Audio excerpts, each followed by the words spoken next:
Hello, everybody. Welcome to the Unstoppable Success Podcast, where extraordinary leaders share their real strategies, turning points, and breakthroughs behind their success. I'm your host, Jaclyn Strominger, high achievement success coach and master connector. Each episode, I sit down with founders, executives, and visionary leaders who are building something remarkable. And I ask them questions that most people maybe are afraid to ask. So if you're ready to think bigger, connect deeper, and lead boldly, you're in the right place. So let's go. And today I get to introduce you to Amy Kemp. Let me tell you a little bit about Amy. She is CEO and founder of Amy Kemp, and her work basically she helps leaders and business professionals understand how deeply thought habits impact every part of their work and lives, which is so true. As a certified habit finder coach, Amy has led hundreds of female business leaders through a 4-month small group engagement called Encounter that is designed to replace unhealthy thought habits with more healthy ones.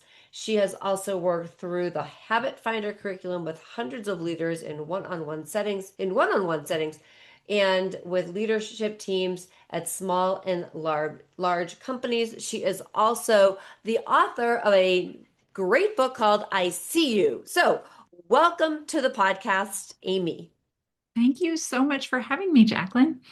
It's so great to have you here. So, I have to ask because, habits are so critical in our lives. So, what got you down this journey to realize that, you know, you had a, was there a habit you had to break?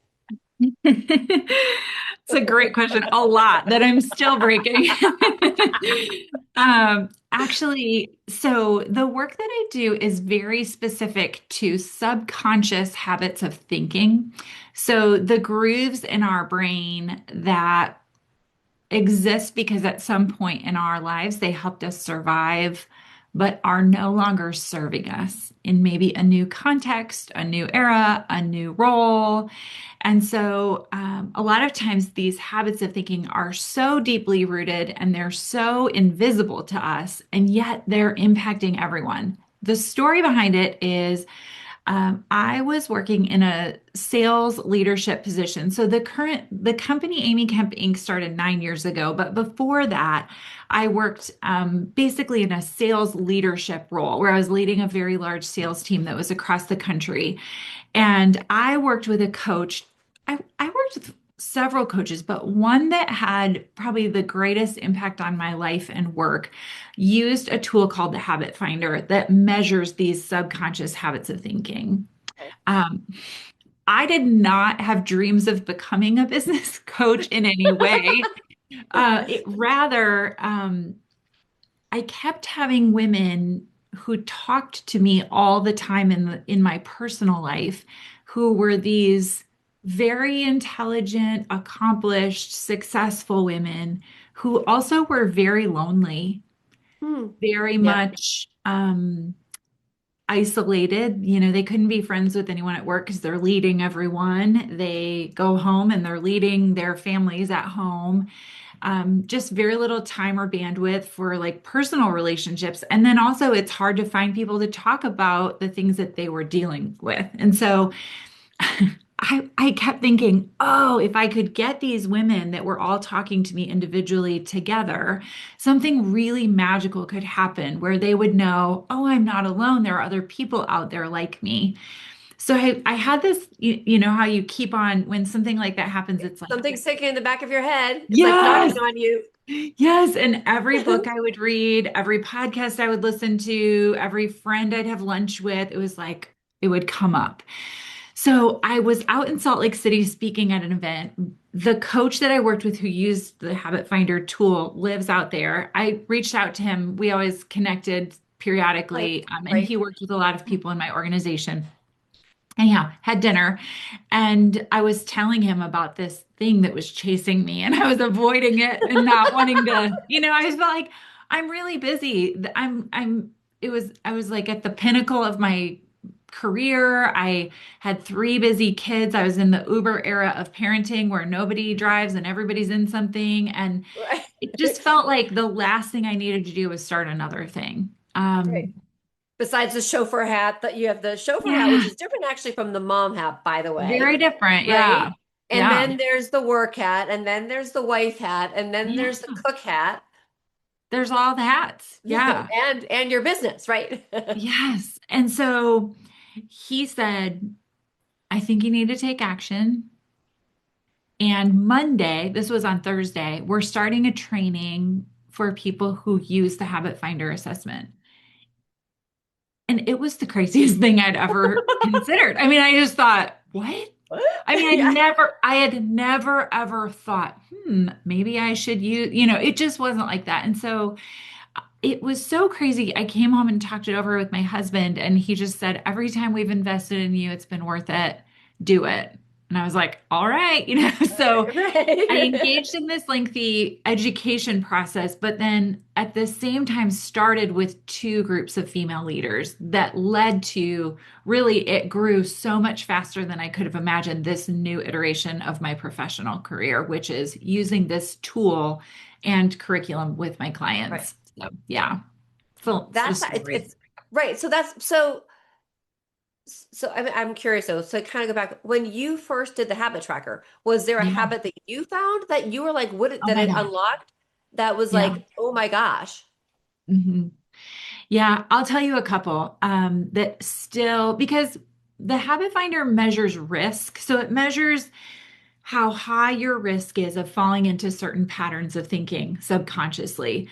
I and a lot of people who think like entrepreneurs have very high risk in one particular area where the measurement is called obsessive. It means that our brains never stop thinking. Like we're thinking and thinking and thinking and thinking and thinking and thinking and thinking and thinking and thinking, Right. thinking about thinking. Right. Um, I totally and get it. there are a few risks Right. correlated with this. One is that we tend to get really attached to our ideas. Yeah, okay, Um, yeah, I get that. we, because we've thought about them so long, we can unintentionally plow over people because we're so attached to our ideas. And just to give you an example that's silly, but this happened last night. My son plays high school volleyball, so we're heading home from his game. My husband is in the car, and I have in my head been thinking all day, oh, the game will probably be short because the team we were playing wasn't very good. We can get home, and I have this project I'm working on in my yard. I love my flowers. And so I'm Okay. like, I really want to get to this project. So I'd been thinking about this all day. Well, then my son is starving. He wants to stop and get food. We pull off and I'm thinking, just go through the drive-through. We got to get home because I got this thing, right? I've been thinking about it all day. He's like, well, let's all go in and sit down. And I'm like, no, and it's silly, but I can get real fierce quick. And like he didn't know that was my plan. I didn't talk to him about it, Right, but right, I'm just like on a mission because my brain is moving so fast. right. Also, people with this habit of thinking tend to way over function at work. So even for me, like I get done in 4 hours what most people get done in 8. If I work 8, it's too much. I'm going too fast. People can't Yeah, keep up with me. I create too much content. I'm working too much. Like it's too much. So I've got to like really pace myself, right? So yeah, that's an example of a habit of thinking, this obsessive where I have a strong need to be right about things. I get really attached to my ideas and I can plow over people just because I've thought about something so much. yeah. Yeah, I have somebody in mind. Not that you would know anything about that, right? Nothing about that at Oh my all. gosh, I know. Nothing. No, but it's Mm, so true. It is, certain habits I know, that we do or not do, it's amazing how they really impact what we have going on. And it could even be, you know, I feel like today it's like with today's day and age, you don't realize that you've gotten into a habit of picking up your phone. And it was actually really interesting. I have a networking group that we started here, and we did an exercise and we told everybody to go onto their phones and look at what their phone said, like how many times they picked it up. Uh, And I would holy crow, hate to see that number. well, you could check it out on your phone. I know. I But don't if think I want to. But what was really fascinating is was the oh my God, I didn't know numbers that people were Mm. just I didn't think like one guy was like, "Oh, I barely pick up my phone." And he was something like 500 and something. And it was hysterical. And there was somebody else who was like, "Oh, I know I pick up my phone a lot." And she was not. Oh, And I remember yes. thinking We're that was a terrible day, at right? like our own self-awareness around these kinds of habits. Yeah, Right? our self-perception is very skewed. Right. Wow, that's So interesting. Huh. it was so fascinating to me. And I was like, oh Yeah. my God, I felt like there could be like a whole study on this, which is a whole other different topic. Yeah. But Let me, so can I give you yeah, another example of like yeah, a really common, this is a really common habit of thinking that I see. Again, it's an entrepreneurial habit of thinking, but a lot of people who are leaders, you don't have to own your own business to think like an entrepreneur, I yeah, guess I should right. say. Um, Another one that I'm seeing a ton right now is this swing between fantasy and catastrophe. So, our Hmm. brains, the very same habit of thinking that allows us to imagine a preferred future or outcome, set a goal, make a plan, right? That very same habit of thinking can also create fantasy worlds that we live in that keep us from taking the millimeter steps of creation, right? The actual putting something into work and Right, making it happen. We can go to fantasy easily and just live in the outcome that's in our head that's not really real, or we can swing to catastrophe. So we can very easily get a very small piece of information and then swing to catastrophe. So I'll give you an example. I had an offering that always sells out every time I've done it. And for whatever reason, last year it didn't sell out. I had like two spots that weren't taken in this offering.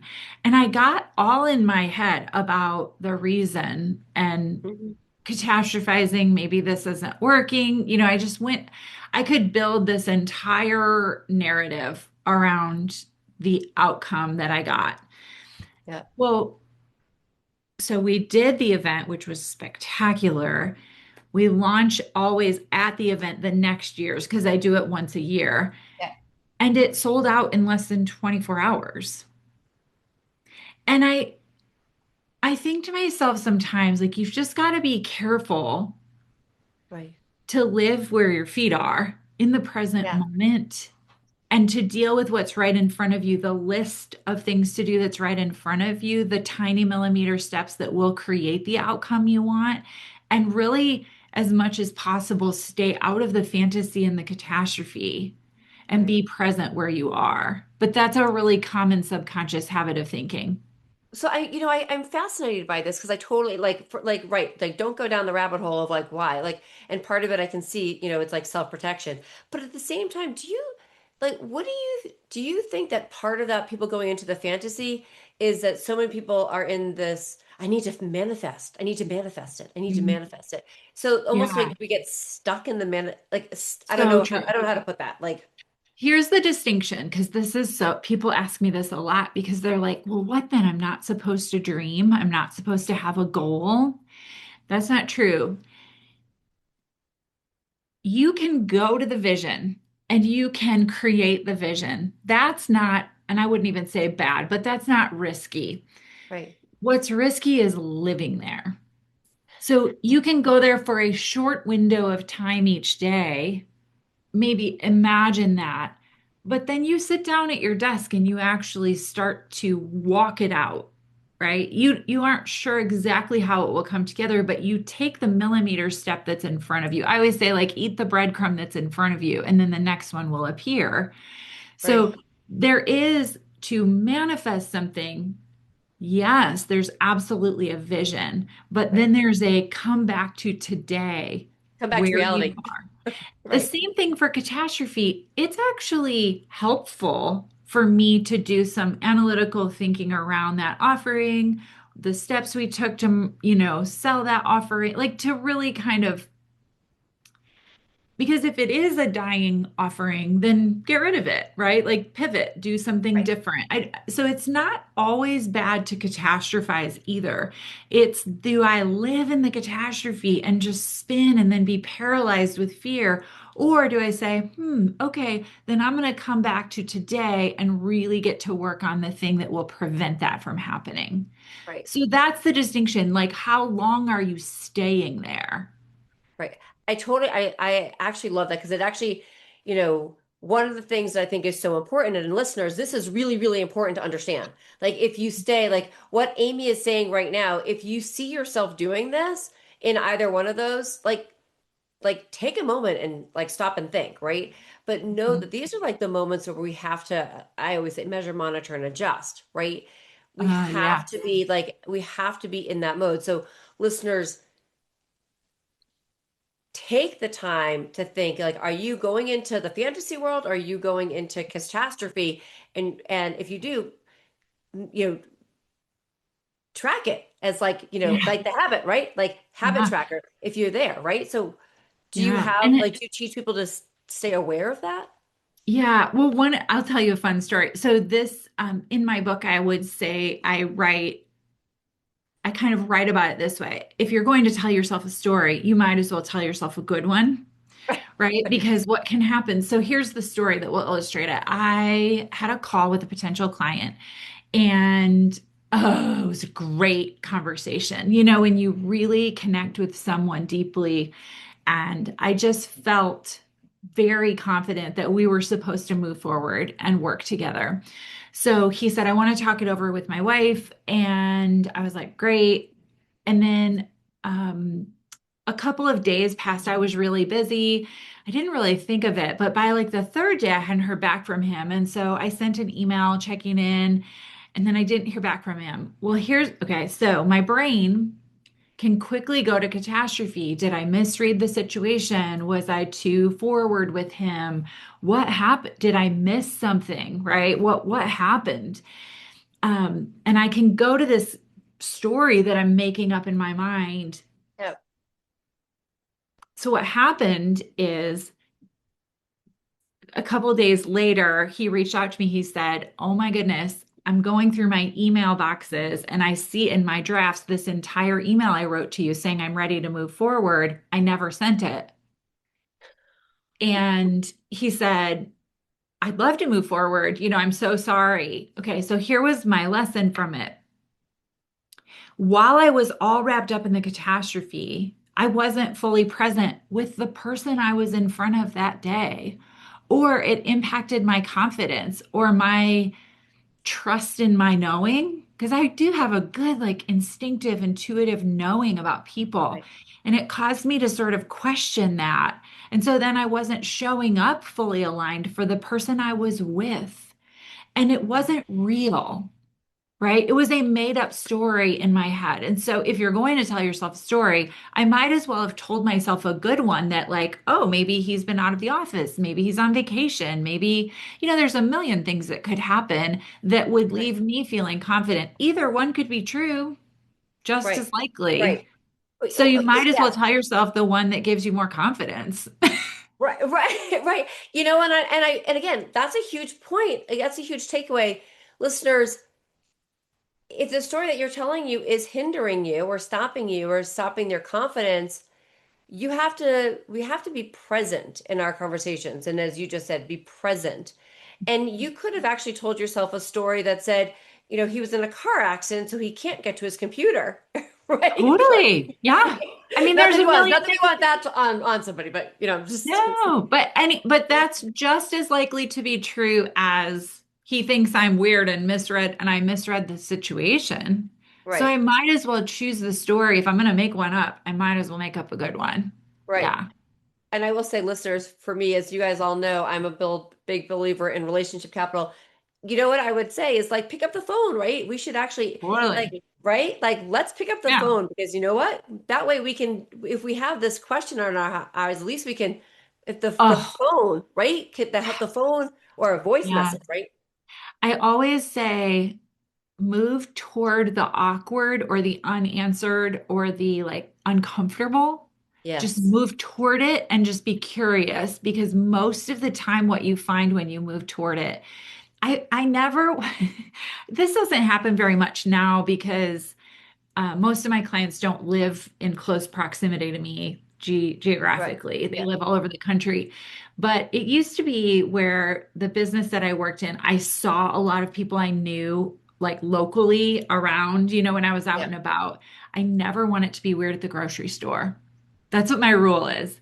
Right. So if I see someone, like if there's an awkward unanswered question or something lingering in the air, I want to clear it out because if I see them at the grocery store, I just want to be able to say hello and not have it be weird.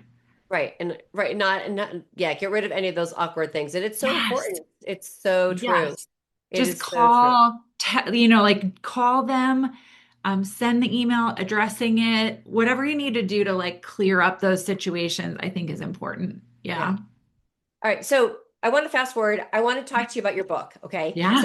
So I see you. Tell me a little bit about it. What made you write it? Yeah. So I wrote the book for a very specific person. I work with women who are, I've kind of mentioned this, but like they have big titles or advanced careers. They make a good deal of money or they have the capacity to.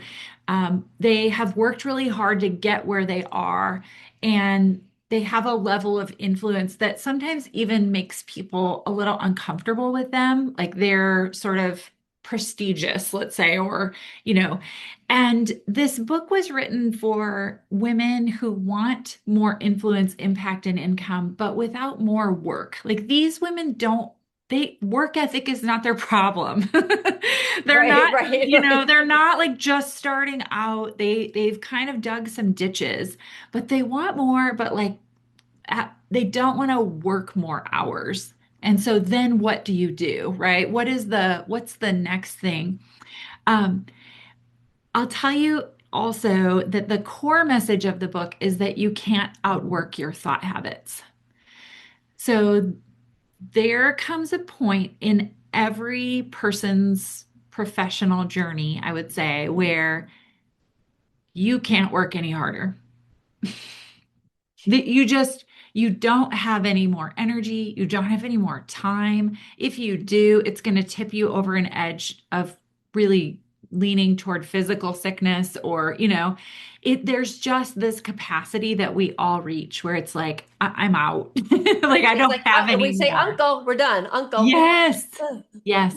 But a lot of times at that very moment, that doesn't erase the ambition. And it doesn't mean that you can't have a greater income or impact or influence.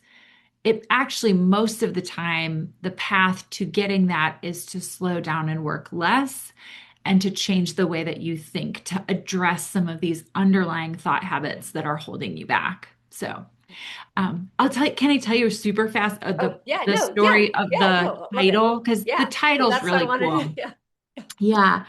So I had met this woman at a local networking kind of community event, and she's someone who everyone knows. I mean, her name is in the paper a lot. She's very visible. She sits at tables where decisions are made that affect thousands of people.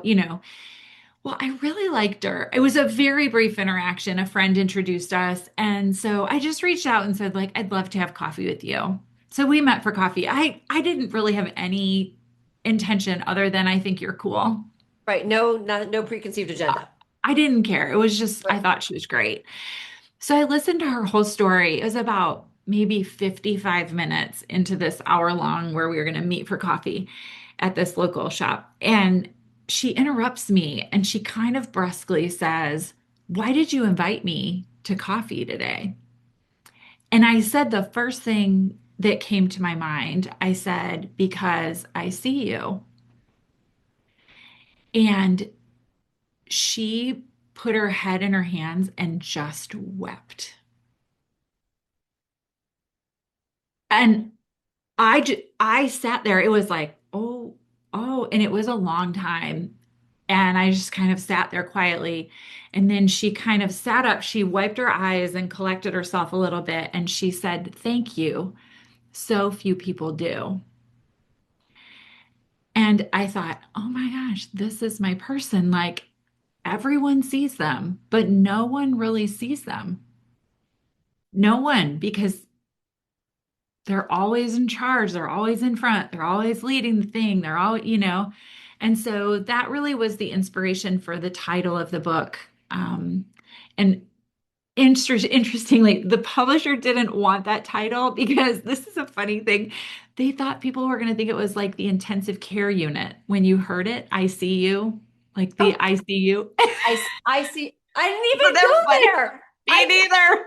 I'm like, Totally. I was like, what? And then it made sense because they're well, because you thinking, say it differently. ICU totally. versus ICU. Yeah, I was like, that's okay, come on, true. people. This is where inflection in the voice really It matters. matters. Yes. Anyhow, but that was the one thing I really fought the publisher on. I just Right, said, like, no, this is the title. This will be the right. title. So So I'm curious, did you end up working with her as a client? yes, I did. Yeah, cool, right? Not Right, right away though. It was right. a long relational Yeah, like yeah. process of just No. building trust. But Hmm. okay, so key point, that is a huge thing to build trust.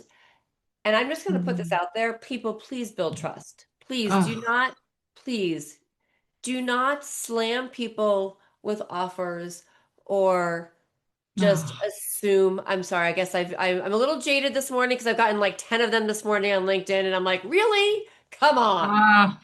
So anyway, so please Yeah, build relationships. Go the long game.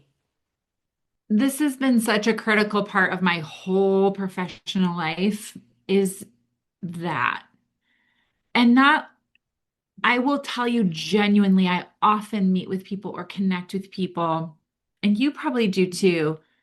I don't know where it's going to lead. I didn't know if I was meeting with her because she had something for me. I didn't know if I had something for her. I didn't know if we would just be friends. I'm genuinely neutral. And people can feel it. We're hardwired to survive. So our mirror neurons in our brain, if you come in with agenda, people know they can feel it. Yep. If you're neutral and you can hold that space where somebody's wall comes down, then there's a moment where you get to decide, do I have something to offer? Does she have something to offer? Is there something we're supposed to do together? Or was this just meant to be a great connection, a great Right. conversation? Right. And I love that. So amazing.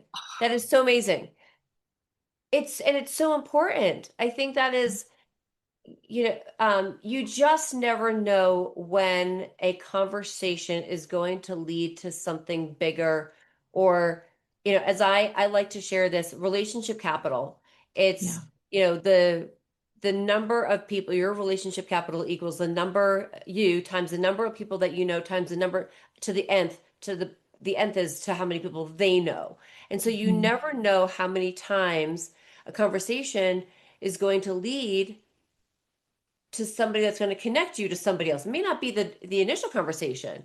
I always say you're one conversation away from something from building relationship capital of greatness, Oh, it's so true. People right? ask me that a lot. Like, where do your clients come from? And I'm like, conversations? I don't know. Like, but not from like a strategic campaign. It's Right. very relational. It's very, I don't know. It's almost like a spiritual following of just the next nudge or the next conversation or the next connection. Um, I do know when I show up to serve, I've never run out of clients. Mm. I know that when I show up with other people in mind and just to listen and hold space, and when I hold that energy, like my business always grows, not always from that conversation either. Right. So, Yeah, it's so true. Somebody made some comment to me, and I think, and listeners, I think this is, again, I feel like I could talk to I'm blue in the face about this topic because it's something that's just near and dear. when you speak to other people, again, as Amy said, be neutral. If you Yeah. go into conversations with if you have one thing on your brain, the Mm. one thing on your brain should be, how can I serve and help? Yes. But other than that, Yeah. take everything else out. Yeah. Yeah, and we do have a lot of noise that comes in our heads when we're trying to connect with people in those settings, Right. right?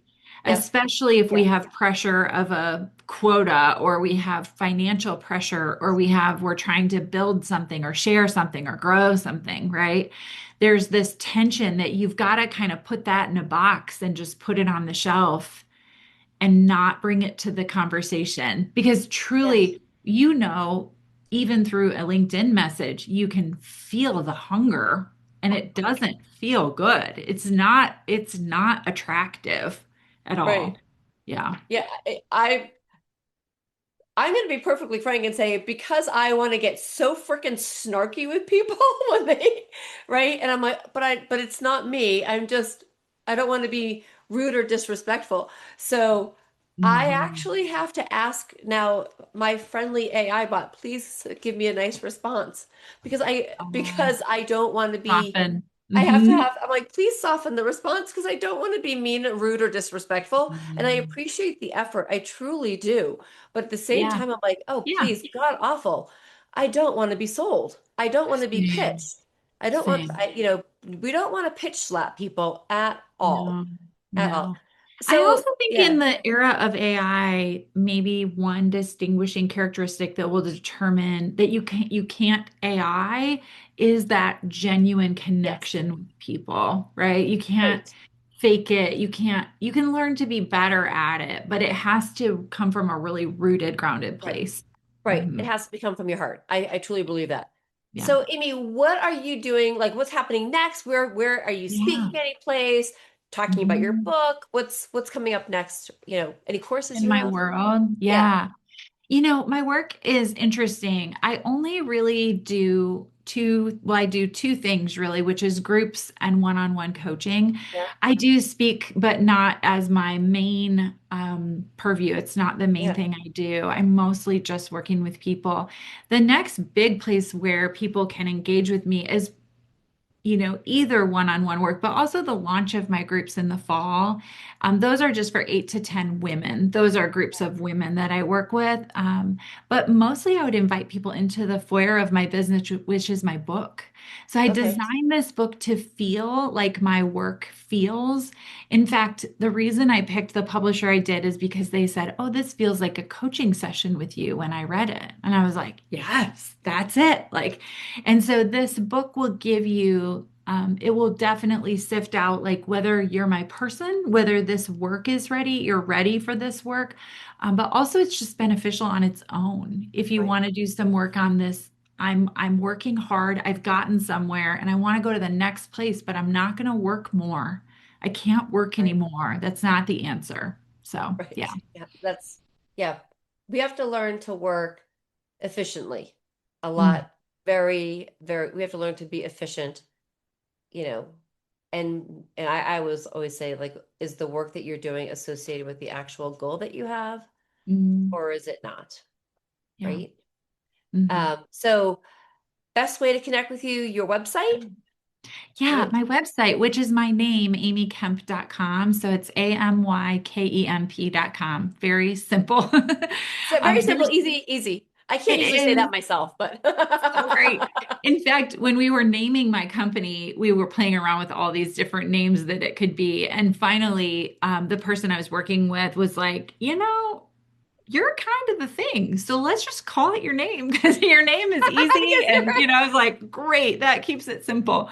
But there Yeah. is some fun, there's a couple of things. The Habit Finder assessment is a free tool that you can take on my website. But also, there's a whole section about my book. There's great video content and just some additional resources that are referenced in the book that you would enjoy if you're digging in. So, Okay, awesome. All right. And the book is on Amazon? Yes. Amazon, Audible. It's my Well, voice. okay. So I Okay. recorded it on Audible if you're a listener. Anywhere you purchase books, you can get Okay. it. Well, Yeah. perfect. I will make sure that we have direct links in the show notes to the book, both print and Audible. And please, listeners, do me the favor. Go and connect with Amy. She's absolutely remarkable, truly lovely. And listeners, then do me the other favor and share this episode because there are really great nuggets in here that your friends and business associates and colleagues need to hear. And lastly, we have a brand new, if you love this episode and you like what we are doing here on Unstoppable Success, please head over in the link in the show notes to our Unstoppable Success School community. It is brand new, so we're adding new members every single day, but it will eventually go from free to paid. But we want you in there so that you can get great wisdom, and you never know, we might even have Amy in as a guest to speak to everybody right then and there. Anyway, so thank you so much for Amy for being a great guest. And listeners, thank you so much for listening. This is the Unstoppable Success Podcast, and I'm your host, Jaclyn Strominger. And until next time, keep leaping to your greatest success.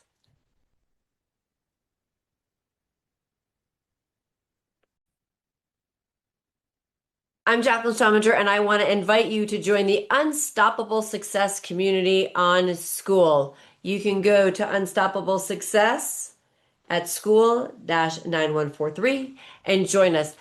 In this community, you will get daily tips so that you can be unstoppable, and you'll also connect with other leaders and professionals who are also aiming for their unstoppable success and are there to help you succeed. So join us in the community. We can't wait to see you on School.